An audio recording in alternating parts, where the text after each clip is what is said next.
Sebenarnya yang paling legendaris itu adalah berpikir di luar kebiasaan atau kontrarian. Nah, jadi si Howard Marks ini memiliki cara pandang yang unik terhadap pasar yang dituangkan dalam memo-memo yang paling legendaris. Nah, filosofinya berpusat pada 4 prinsip. Yang pertama, kontrarianisme. Jadi bagi Marx, peluang terbaik itu justru muncul ketika mayoritas pelaku pasar ini diliputi oleh ketakutan atau optimisme yang berlebihan. Saat itu investor sebenarnya bisa panic selling, kemudian bisa juga panic buying, teman-teman. Nah, Marx ini melihat kesempatan untuk membeli aset yang bernilai tinggi dengan harga yang diskon. Nah, jadi sebaliknya ketika euforia pasar sedang memuncak, ia cenderung berhati-hati dan lebih defensif. Nah, ini sebenarnya pendekatannya mirip kayak Mr. Market dari Benjamin Graham. Nah, teman-teman, kemudian yang kedua terkait dengan pemikiran tingkat kedua. Nah, kalau kita perhatikan, sebenarnya Marx ini sering menekankan pentingnya pemikiran di tingkat kedua. Nah, kemampuannya ini di dalam melihat peluang atau di luar informasi yang muncul ke permukaan, dan dia memahami apa yang sebenarnya terjadi di balik gejolak atau di balik berita tersebut. Nah, sebagai contoh teman-teman, jika semua orang yakin bahwa saham tertentu akan naik, maka harga saham tersebut kemungkinan besar sudah mencerminkan optimisme dari pelaku pasar. Nah, jadi seorang pemikir tingkat kedua akan bertanya hal-hal berikut. Yang pertama, apa faktor yang belum pernah diperhitungkan? Yang kedua, apa risiko yang sudah dianalisis? Apakah risiko ini sudah dianalisis secara menyeluruh? Yang ketiga, apakah harga ini sudah mencerminkan nilai intrinsik dari aset tersebut? Jadi dengan berpikir secara mendalam, seorang investor akan bisa menghindari jebakan mentalitas kawanan dan menemukan peluang yang lebih menguntungkan. Yang ketiga, ada yang namanya risk management.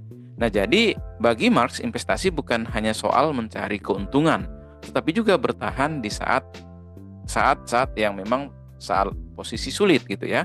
Jadi ia percaya bahwa menghindari kerugian yang lebih besar jauh lebih penting daripada mengejar keuntungan yang spektakuler. Nah, prinsip ini sangat terlihat dari strategi Oaktree yang cenderung defensif dan berfokus pada pengelolaan risiko.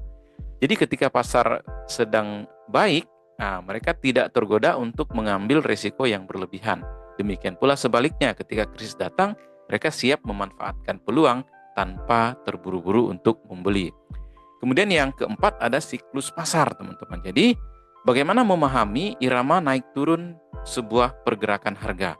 Nah, jadi Marx ini sering berbicara tentang siklus pasar dan juga bagaimana memahami fase-fase tersebut dalam membantu investor untuk membuat keputusan yang lebih bijak.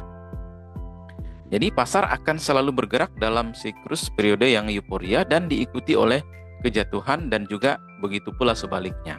Nah, investor yang sukses bukanlah mereka yang mencoba untuk memprediksi secara akurat, melainkan mereka yang mengenal di mana posisi mereka saat ini atau berada di posisi mana mereka di dalam siklus tersebut, sehingga mereka bisa menyesuaikan diri dengan strateginya. Nah, berikutnya kita akan bahas tentang strategi kontrarian. Jadi sebenarnya ada 3 prinsip yang bisa kita praktekkan atau kita bisa telaah di dalam strategi kontrarian ini. Nah, yang pertama terkait dengan kesabaran. Jadi kesabaran ini adalah strategi kontrarian yang memerlukan jangka waktu yang lebih panjang sehingga membuahkan hasil karena kesalahan dari harga pasar ini tidak segera terkoreksi. Jadi investor harus bersiap untuk mempertahankan posisi mereka. Itu. Kemudian yang kedua, penilaian yang ekstra ketat. Nah, investasi kontrarian cenderung bergantung pada analisis yang mendalam terhadap nilai intrinsik dari sebuah aset. Nah, jadi teman-teman, hal ini akan memastikan bahwa pembelian yang dilakukan benar-benar sudah masuk harga diskon.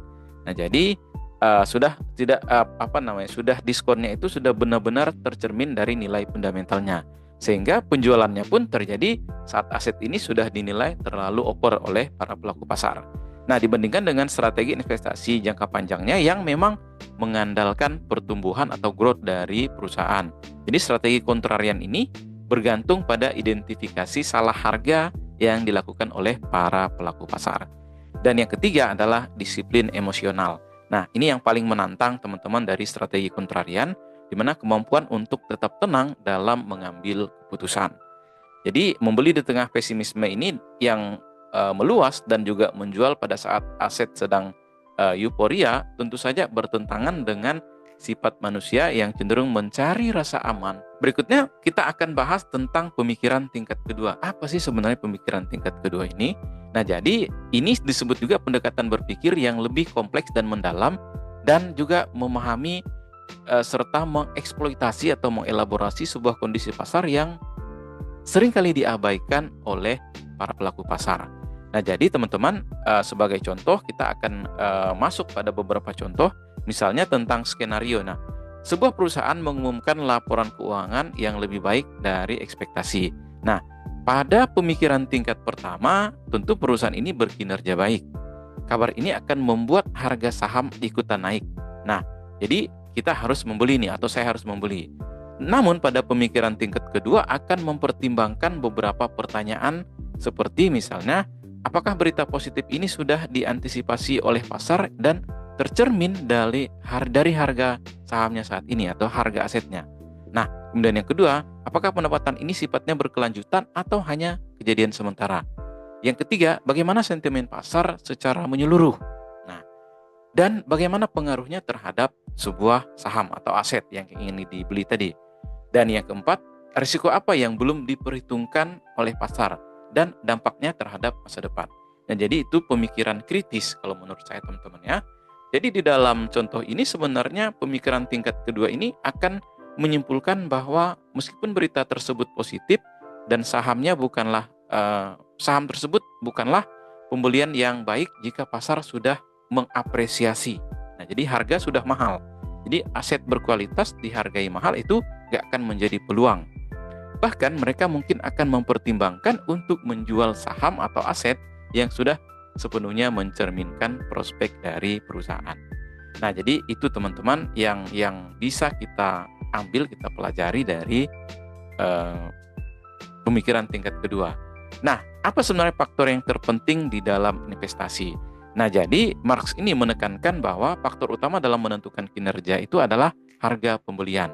Bahkan aset terbaik yang menjadi investasi buruk jika dibeli pada harga yang terlalu tinggi itu akan menjadi aset yang buruk. Nah, sementara aset yang biasa saja dibeli pada harga yang murah itu justru akan jauh lebih baik.